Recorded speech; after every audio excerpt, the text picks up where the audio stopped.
welcome to your ABI webinar session in Language Labs. My name is Perla Rosales, and today we will practice the sounds of the alphabet. The pronunciation that we will practice today corresponds to the American English Standard Variation. That means that we will not see specific characteristics for specific regions where English is spoken. For example, we are not going to talk about the pronunciation that people have in the southern part of the US or in the UK or in Australia or in India. What we are going to practice is an academic neutralized version. That is what we commonly hear in the listening materials that are made for studying. For example, the ones that you find in your English learning books. So once you master the listening and pronunciation of the standard American English variation, you will be able to understand different dialects, different English from other regions of the world without any problem. It is a matter of practice. So let's get started. Now, you might be thinking, well, the alphabet? I already know the alphabet, right? Well, this is not exactly a webinar about the alphabet, but the sounds and pronunciation of American English sounds. And I would like to address an issue that I often find when I talk to friends or my students or people that I know that are trying to learn English. So people tend to say that they have been attending English classes and that also they practice a lot.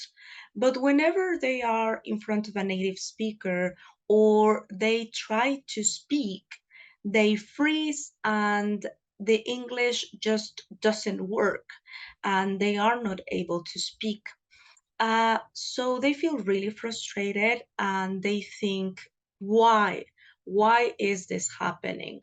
Am I terrible at learning English or am I just really nervous so that impedes that I speak fluently? Well, no, not exactly. I am going to answer this very common question about why, if I study a lot, I cannot speak English. And well, there is an important difference between input skills and output skills. People usually practice a lot by watching videos, listening to podcasts, maybe also watching movies, TV series. They read subtitles in English, they read news, they read articles, they listen to a lot of English speaking music. But uh, these are only input skills, which means that they listen and they read English, but they don't practice that much their speaking and writing. And those are the output skills or production skills. So let's take a look at an example. If a friend told you that they are learning how to dance, and you say, oh, that sounds amazing. Show me some moves. And they cannot dance. You would probably ask, well, what did you mean when you said that you have been learning? And then imagine that they answer, well, I have been watching a lot of videos of people dancing, and I take some classes where my teacher, who is an amazing dancer, dances during the whole class, and I observe attentively. So I don't know why I can't dance. Well, you might probably laugh, right? And you would think, like, dude, you need to dance in order to learn how to dance, right? Well, yeah, it's funny, but what we actually mean is that this person needs to move their body. Well, with languages, it is exactly the same. The reason why reading and listening is not enough for you to speak English is because you are not moving. Maybe while you read, you move your eyes a little bit to go through the page or the website, but what you need in order to speak is to move your mouth, to move your lips and your teeth and your tongue, your vocal cords, and also in order to write either by hand or um, by typing, you will have to move your hands, right? Your fingers and your wrists. So the brain connections that we need to process information when we read and listen are not the same brain connections that we need when we speak and when we write, when we produce English, because those connections have to do with movement. So, during this webinar, I would like to encourage you to listen, but also repeat the sounds. Move your mouth. Don't feel embarrassed if you are alone at home or even if there is someone with you. Probably you will feel a little ridiculous, like a little kid in front of the TV answering to their favorite character. But the sooner you overcome the feeling of being ridiculous at speaking a language, a new language, the sooner you will be able to feel comfortable and to overcome also the stage of being a beginner. uh, Whenever we learn something new, we have to be beginners. And there's nothing wrong with that. You don't have to be an expert from the very beginning. So please listen and repeat the sounds so you can practice your pronunciation and you can see the slight changes that there are regarding the English pronunciation compared to your native language. Now it is time to watch a video with all the sounds of the alphabet. Remember to listen, pause if necessary, and repeat. Try to do it as similar as possible to the sound that you hear in the video. In that way, you will be able to start getting used to pronounce these sounds. So let's watch it. Comenzaremos con la letra A. A. A. Pueden repetir conmigo. A. A. A is for apple. A is for apple.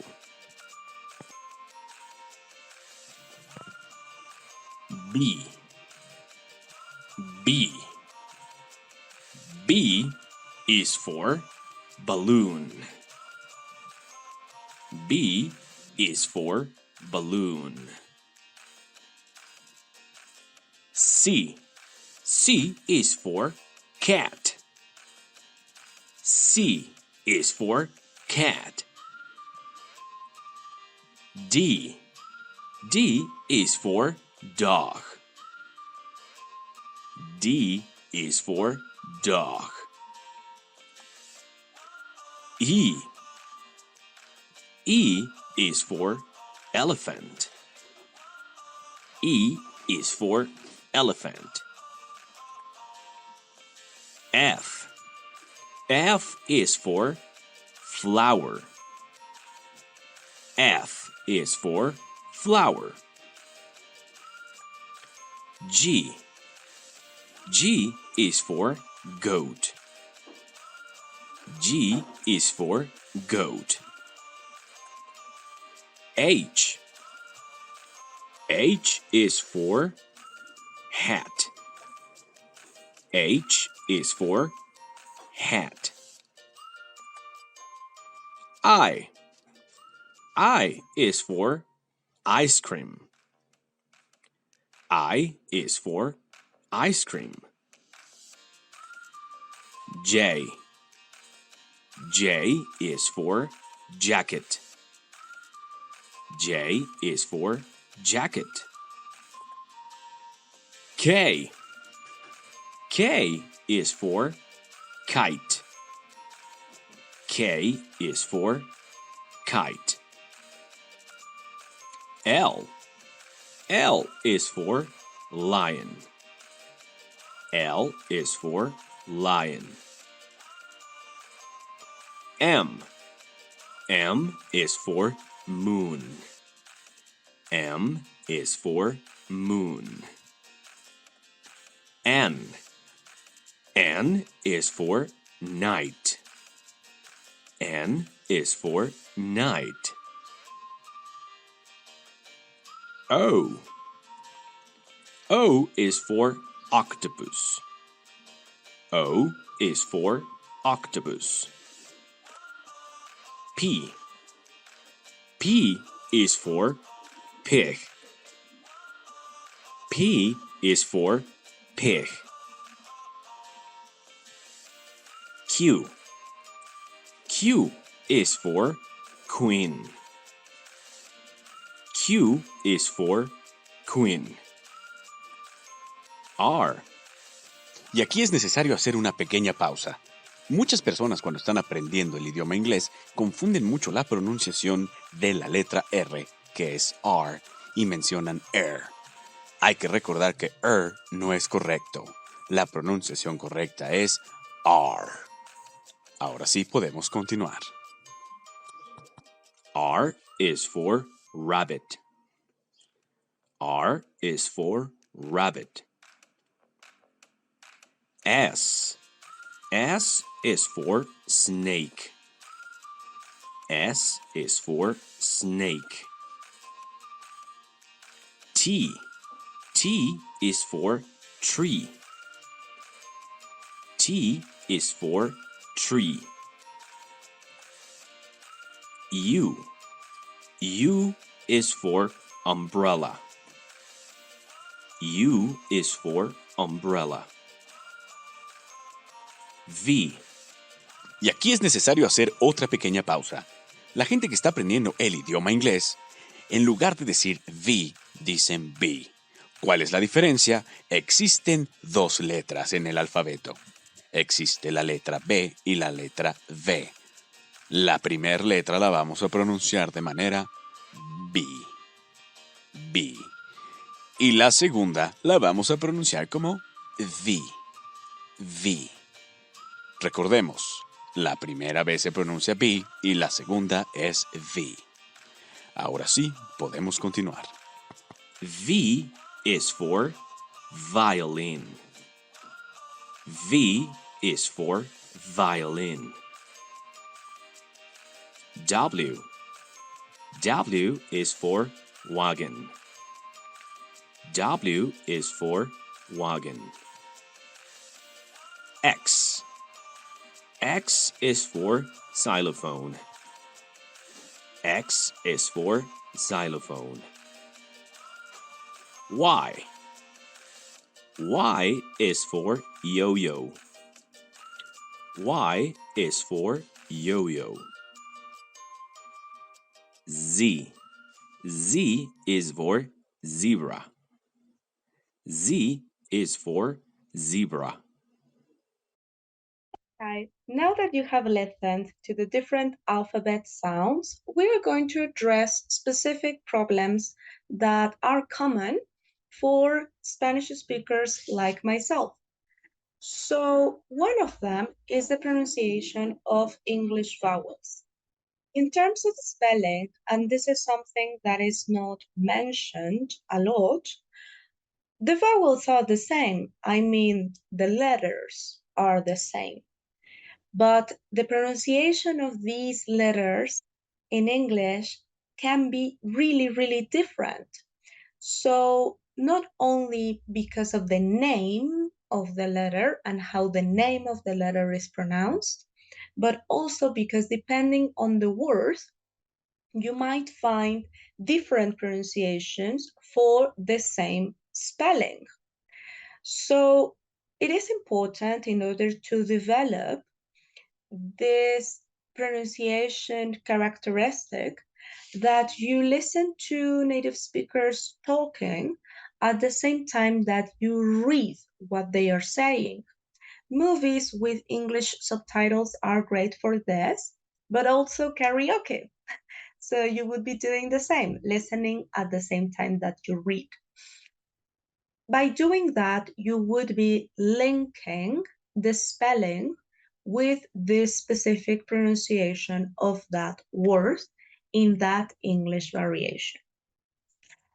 I think that 90% of the times when we talk to a native speaker and they do not understand what we are saying, or they feel the need to correct us, that has to do with the pronunciation of a vowel.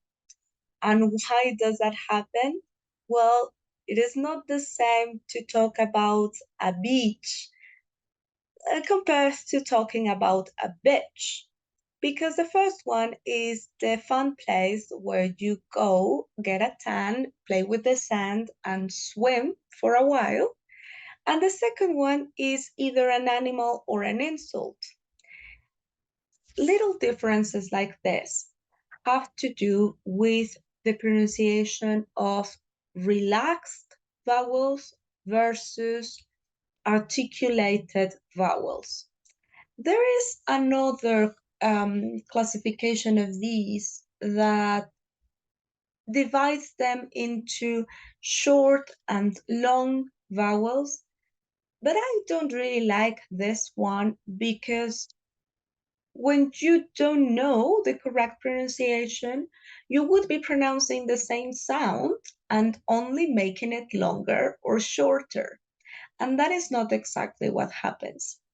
So, right now, we are going to see the differences between relaxed vowels versus articulated ones.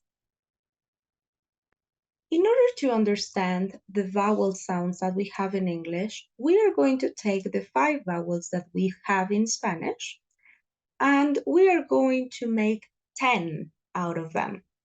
5 of them are going to be the articulated ones, even though they can have tiny differences in English, but we're going to start with that. So we have 5 articulated vowels, the ones that we know, a, e, I, o, u, and we're going to have the relaxed one, the non-articulated ones that are going to make another 5. So let's see how this looks. So let's start with a, a versus a, a, a, a, a. Let's see some words. So bat, but, bat, but, bat, but. And now a sentence. Did you see that? Was that a bat?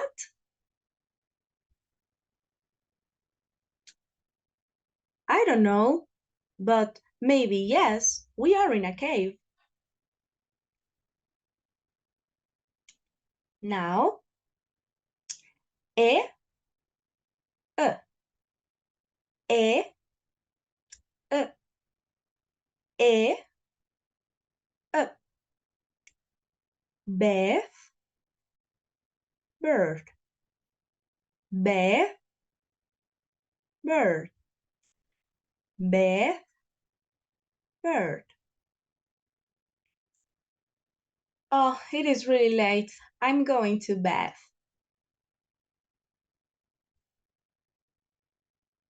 Did you see that? Was that a bat? No, I don't think so. It was just a birth.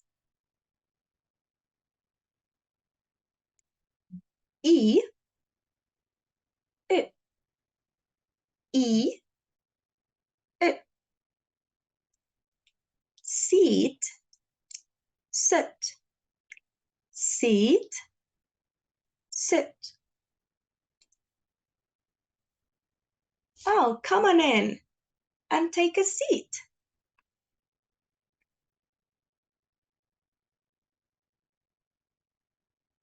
Oh, no, no, no. No, I don't want to sit now.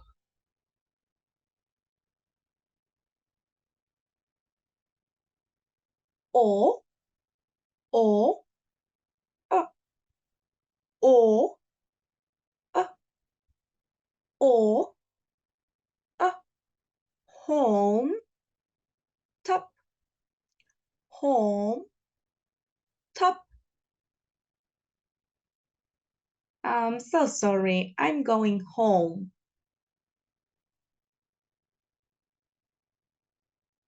Oh, I really like your top. Ooh, uh, ooh, uh, look, look, look, look. Hello, this is my friend Luke.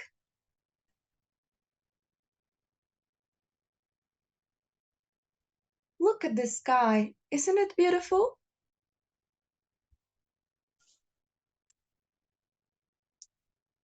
As you can see, the non-articulated vowels can look really similar. They can even feel really similar. And that happens because when we don't open our mouths that much, the sounds don't have that strong of a difference. But it is going to be important when we are reading and when we see the spelling in order to know what is the vowel that we are pronouncing from here in our throats and the sound and the amount of air that is going out through our mouths.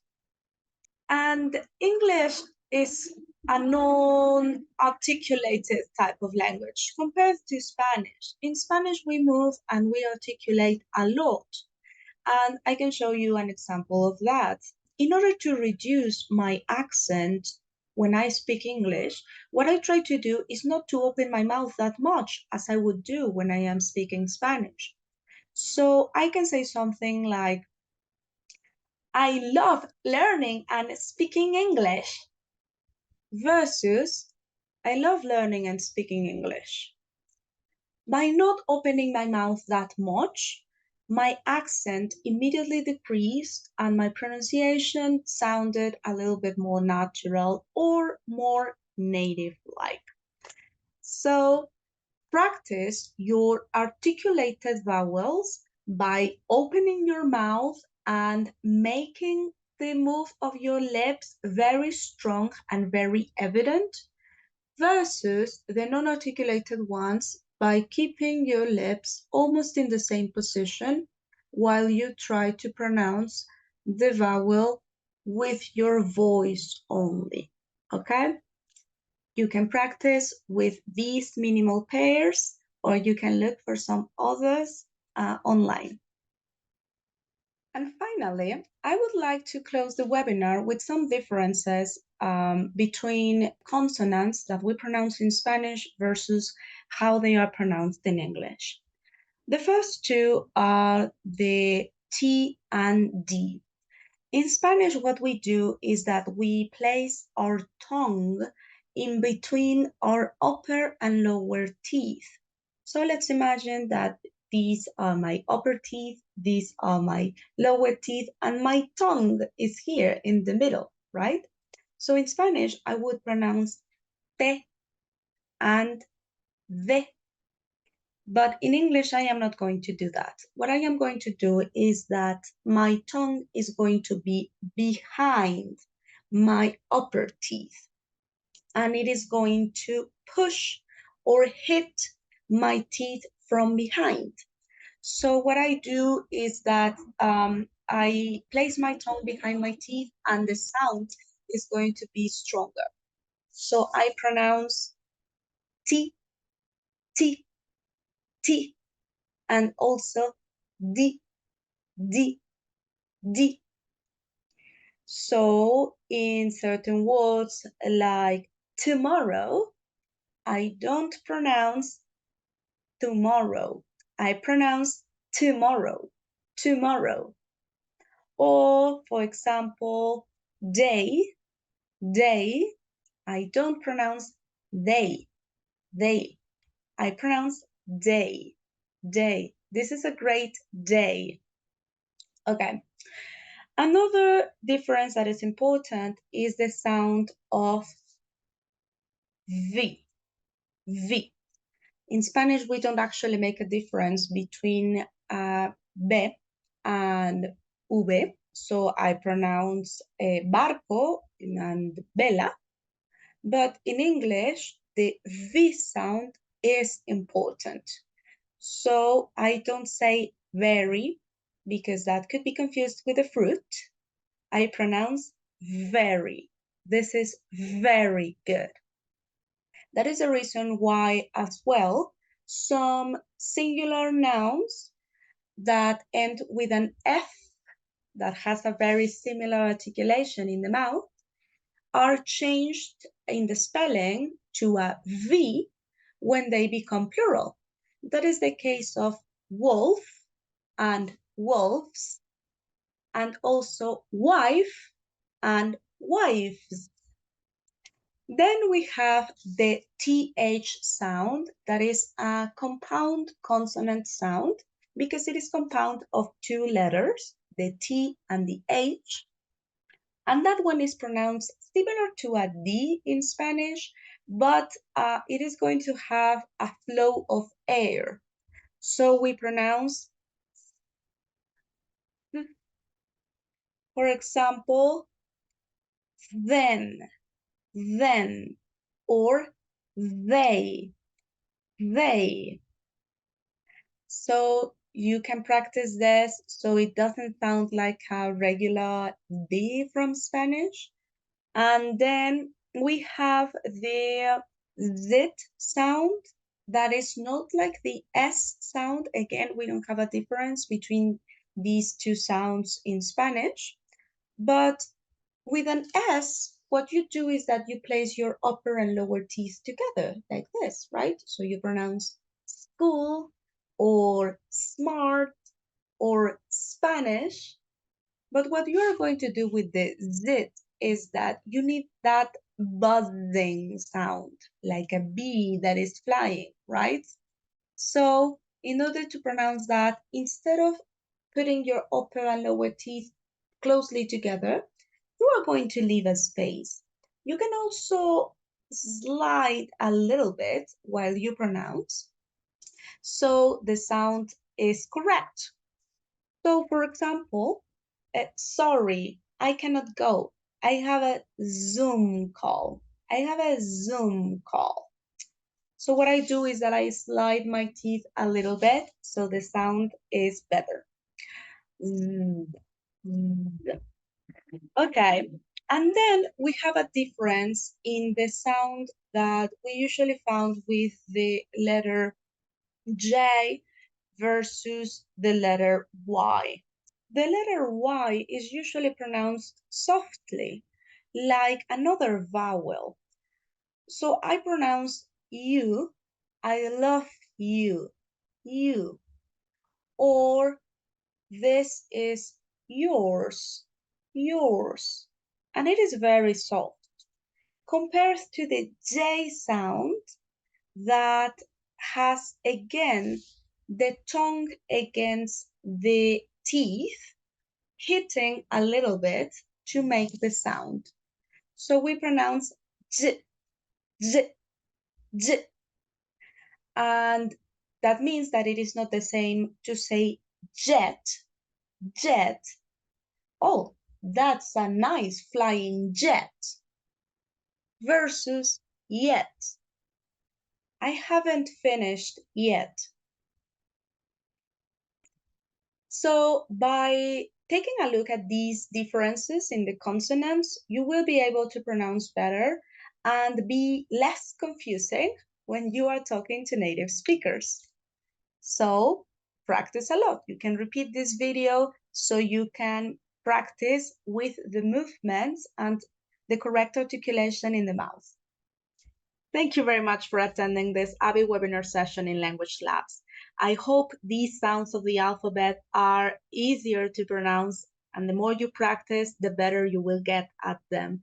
Don't forget to repeat this video if you have any questions, and also don't forget to solve the exercises that will come afterwards.